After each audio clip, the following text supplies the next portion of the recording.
ô bảo ở bên nó có nho rồi nhỏ sao tôi tôi có thì sẽ hôm nay nó bố nó có cái chỗ thằng cô nó cũng cái nhóc cơ thì à nó cũng có mấy thứ nhỏ bây giờ nó nhé cũng có hết nó tổ cho cái do sẽ gần có chỉ trong một thằng cô tại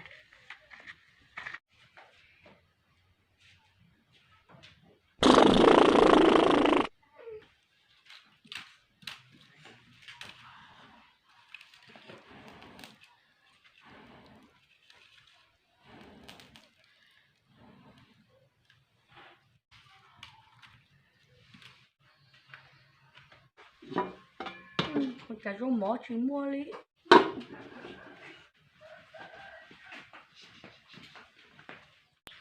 rồi đúng ấy sợ là ôi chú nó chỉ mua rau mỏ nha bây giờ nó cho chùa phải cần đó nó thưa mà của bữa thảo có hả? ấy đấy chú mua rau mỏ nó đây đấy chú bậu ơi Có một cái là nó có sẵn nó có mà có mà. oh no đúng ơi cái tung gừng tổng nó sợ bắt tôi chỉ vô Chỉ tao chỉ vô là cái liệt cũ và chỉ có lương là phim hay của chị. Cảm ơn chị ơi có. nên muốn đó tôi ta hay có sợ là ô tên nó tôi chỉ cả sợ bắt tôi chỉ vô đi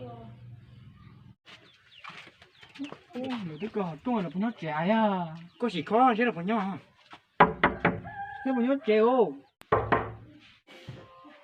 đúng rồi có gì sợ có tổ tổ Ở đâu tôi?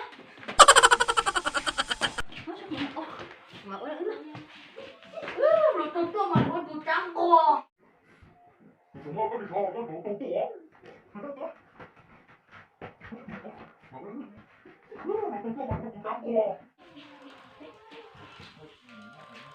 tổ rồi tổ mà ôi tổ trắng cô sao có tổ cá ly nó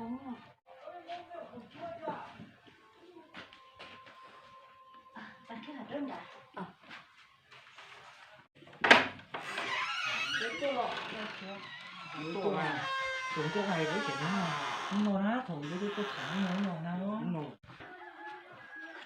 nó bị treo Bé chị cha nó treo.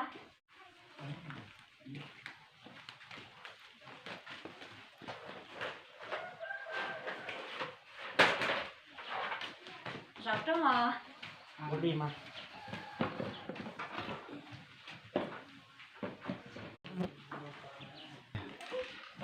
có gì của tôi có thằng có ấy một đi mà tôi mỏ có mê cha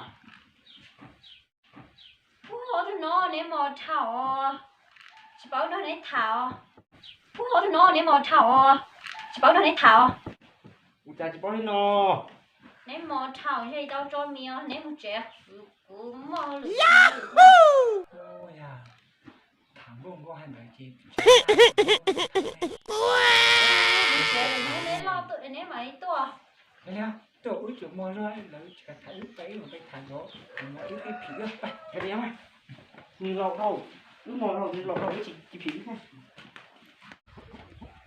nhìn con đấy tung cái chỉ cả phải cái tung nó đỡ tà rồi lấy hết cái thằng cái liếc nhìn thấy mò nhìn lọc cái chị phí